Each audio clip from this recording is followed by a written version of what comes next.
She will return. I forgot my glasses. Who are you now? He's everybody. You'll learn soon enough. Okay. Anyway, thanks for being here. I think Everybody. Coach Durham will open up with an opening statement. Perfect. Well, it feels good to be back here and getting ready for a game again. So, going into this game, it's obviously a very important game as far as the Big Ten ACC Challenge. Two teams that are undefeated going against each other. But also, you worry as a coach about being a little rusty, right? When you haven't played for a couple of weeks and they've had more opportunities to grow and get better, that's what makes us nervous. But, you can look at it the other way and say, well, we should have really good legs and, be really fresh too. So obviously Duke is a very good team, undefeated, like we said. They have 9 transfers from Division I schools, including one that we've played against, Imani Lewis from Wisconsin. Hasn't played for a while. I don't know if she's experiencing the same problem we did, but she should be back if that's the case for our game. Just a really very good basketball team. Just some Iowa connections. I was able to coach Kara Lawson in the World University Games. We won a gold medal, and she was our point guard. Tia Jackson, who was one of the assistant coaches there, also a former Iowa Hawkeye and led us to a Final Four.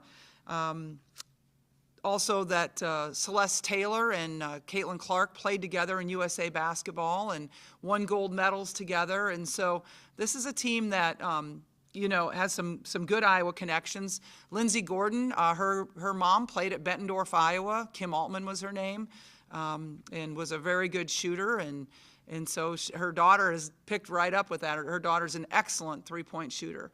And so there's just some interesting connections, and we're just really excited about getting to play again.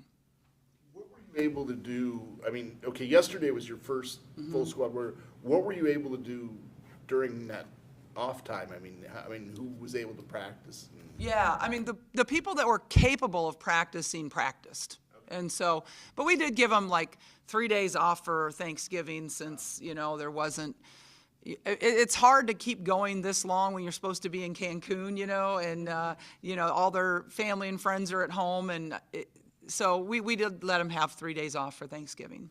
I don't know what you can and can't tell us, but can you tell us how many players were out? No, I'm not going to go into the details of that. There was just a lot of staff and a lot of players that were affected. Can you tell? Go ahead. I was just going to say, go back to, I think it was Friday before the Drake game when the announcement came out that the week had been canceled. Just what were kind of the emotions of that time? Obviously, the Drake game was big, and the Cancun trip, I'm sure, was a highlight of this season. What were kind of the emotional whirlwind like in the initial moments after you guys found out that you'd be on pause for a week? Yeah, it was just really a feeling of helplessness, right? I mean, you can't do anything about it. And we tell our team all the time, control the controllables, and this was one that we didn't have any control over, and it just was that feeling of helplessness, disappointment. I mean, these players, they worked hard, and we were prepared for the Drake game, and then we were, had all the scouts ready for Cancun, and of course your team is excited to go to Cancun and play and stay in a nice resort for a week, so who wouldn't want to be doing that?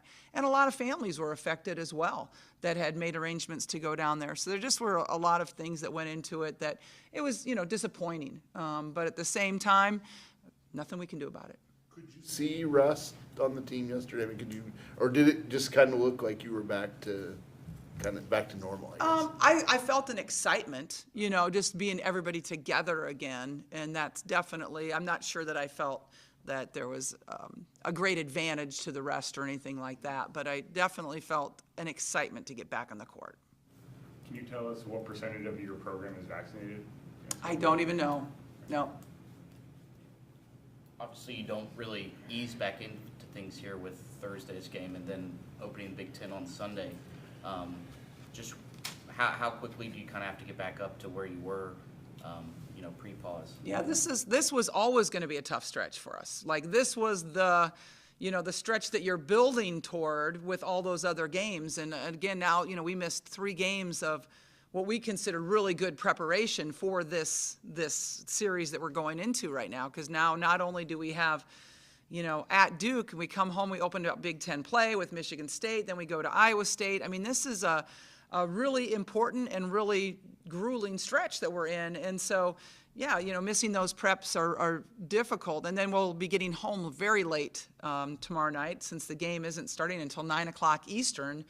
We'll be rolling into Iowa City, I would imagine like 2 or 3 o'clock in the morning, and it makes it tough to turn around and practice again on Friday. Can we assume you'll be taking full roster? Yeah, yep, everybody's going, yeah. With this group having dealt with COVID last year, and I know you guys didn't have any extended pauses, but having that group just dealt with that, and it being a largely veteran group from an experience standpoint, how much confidence does that give you that you can kind of just move past this and keep going and pick up, where you guys were before?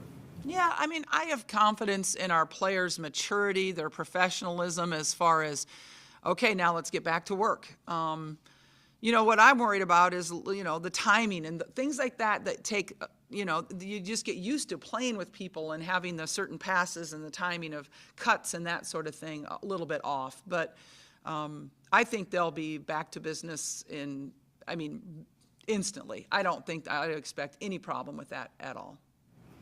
You talked about some individuals for Duke. What do they pose for challenges tomorrow as a team?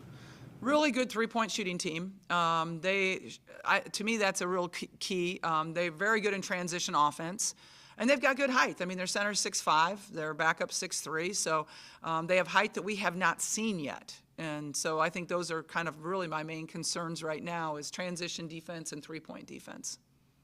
Obviously, Cameron Indoor is kind of a mecca for college basketball. How excited are you to head over there?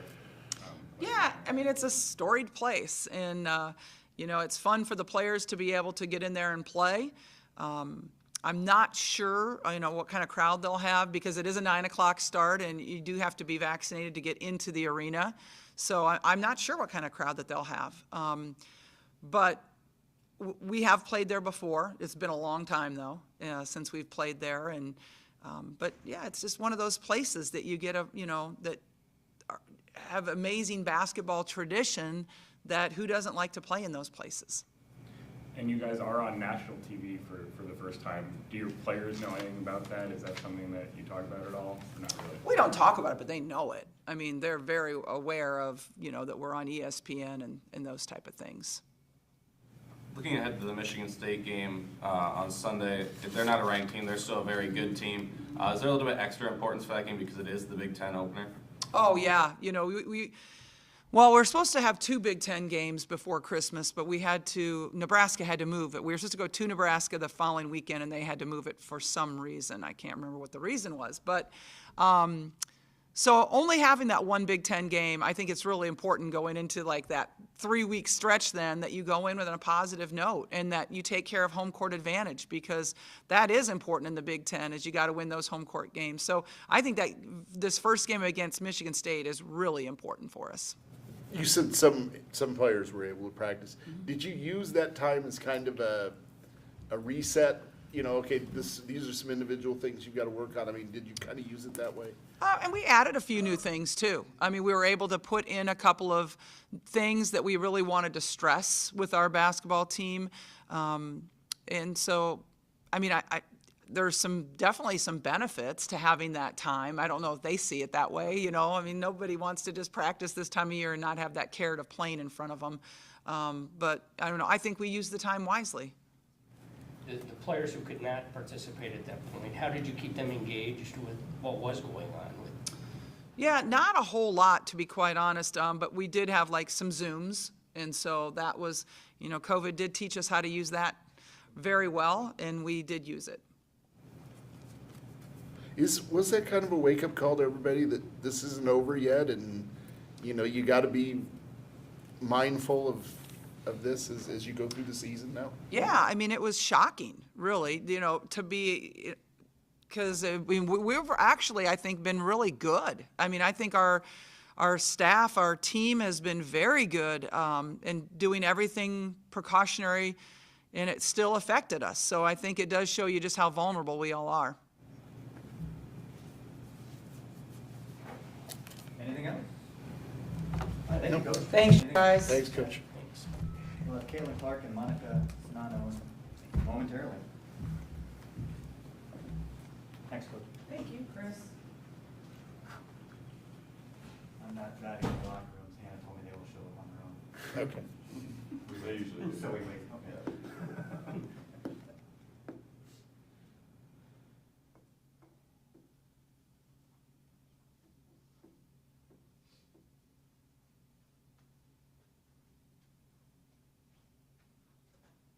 Sent you back an email with the. I saw that, yeah.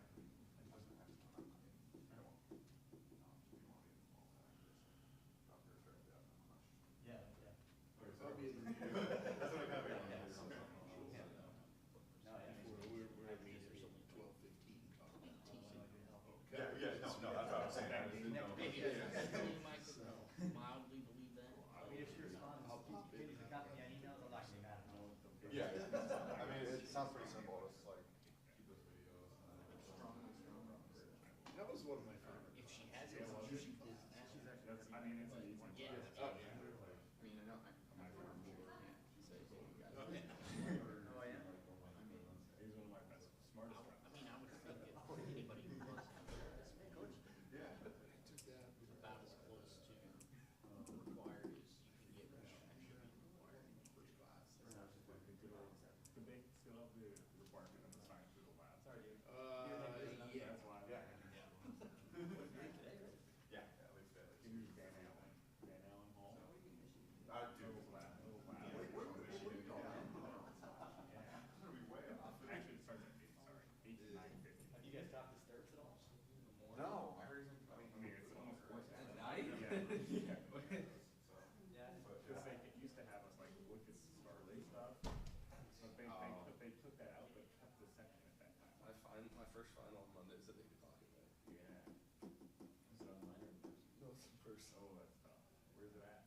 And I actually don't know, I have to look, not in our normal place. My junior year, I had in the winter, in the fall semester, I had a final in the last period, which is like Friday at like 5. One of my classes was supposed to be a Friday final, and it was supposed to be at 7 in the morning, and he told us, he's like, yeah, I'm not making you guys pay, he goes, I'm just gonna put it online, you guys can use notes. Alright. Well, I mean, Can you imagine Friday at 7 in the morning? I would be so mad.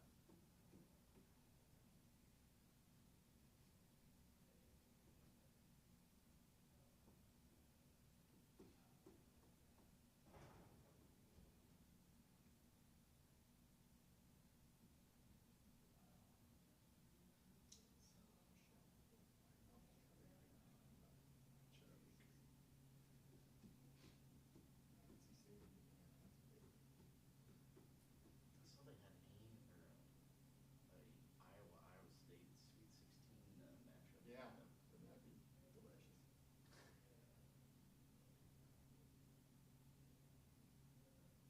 I'll watch the game in June. Maybe I'll go to lunch. That would be fun. Actually, if he's at the game, that might be the calmest that restaurant is for the day. Are they open for breakfast? Maybe I'll head out.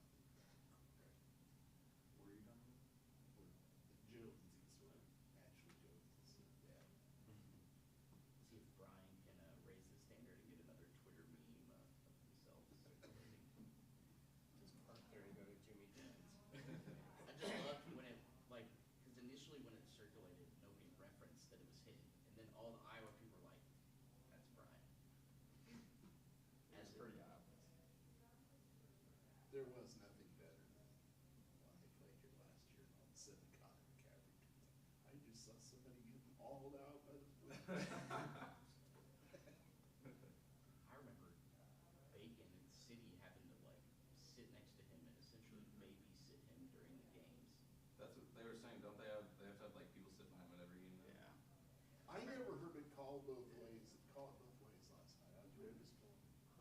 I remember one time, I was hoping these guys would swallow their whistles last night. You weren't around yet when Ashley and Courtney started swinging at each other and rolling around on the floor after the game. no, so I was here like Ashley's sophomore or junior year, but I wasn't here for Courtney. Yeah.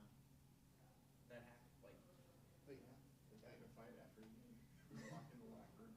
about what? I don't know, it was a regional final, regional semifinal loss, and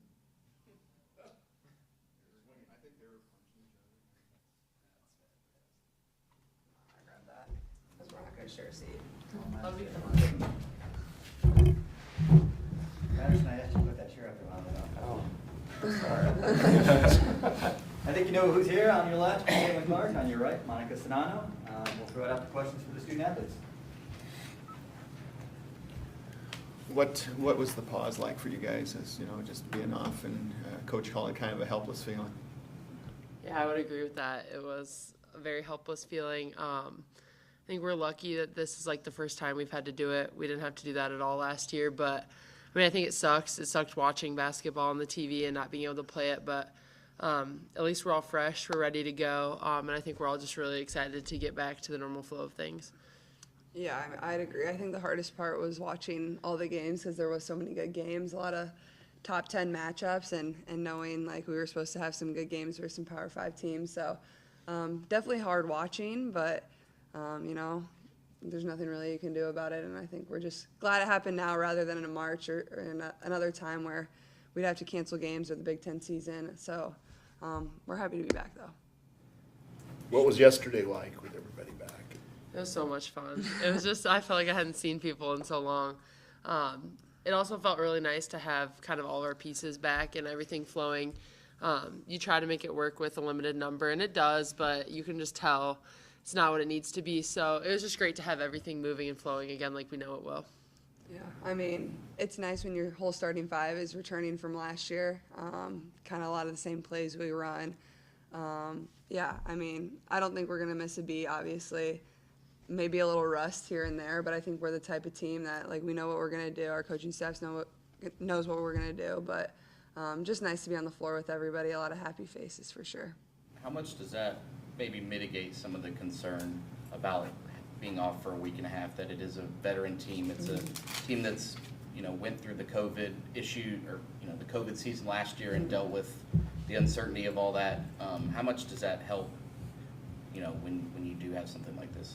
Yeah, I think if this would have happened to us at this time last year, it would have been a whole different story for us, especially with really kind of a whole new team, essentially at the starting five, people that haven't worked together. And I think, like, as you saw throughout the season, like, we really didn't find our flow until late in the year. So I think that would have really thrown a big wrench in the plans if it was at this time last year. But obviously having all that experience and really knowing how COVID protocols go, because we had to deal with the same stuff last year. We kind of knew the drill, knew what to do, and I think we handled it really well. So obviously not much time to mess around. We traveled to Duke, and we're on ESPN, so we have to be ready to go. Just your thoughts about going to Cameron. I mean, that's kind of, I know Mecca's an overused word, but I know that's a cool place. Yeah, I mean, I grew up a huge North Carolina men's basketball fan because of Harrison Barnes, so I used to watch the Duke North Carolina games like religiously. I was like the biggest fan ever. So, I mean, I never would have thought I would be playing in Cameron. So, obviously a super cool opportunity, and I mean, a historical place, one of the best places to play college basketball. So. Yeah, I remember I had a lot of basketball tournaments in Raleigh growing up, and we would always make the drive over to Durham and go check out the gym and, like, maybe go places we probably shouldn't have gone. But it was just so fun, and it was, like, so surreal at that time. And I was just talking to my mom about it, how cool it is now to flash forward so many years, and now I'm going to go play there, being the favorite team. And it's just so fun, and it's fun moments like that to see kind of how life unfolds and everything just plays into each other. You guys don't really get to ease back into things here with Duke and the Michigan State and then the trip to Ames.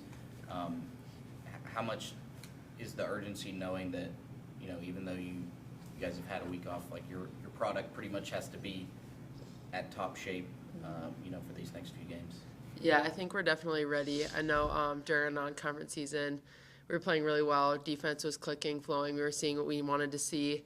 And I think we're ready for the next challenge. And it's just so exciting to be able to go up against these teams and really test ourselves. Unfortunate that we couldn't do it in Cancun, but we're still ready. We're just as ready as we were before. Yeah.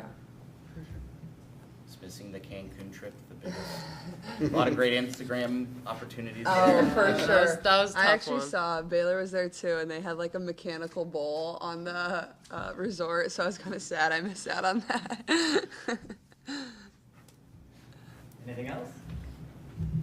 All right, thank you both. Guys.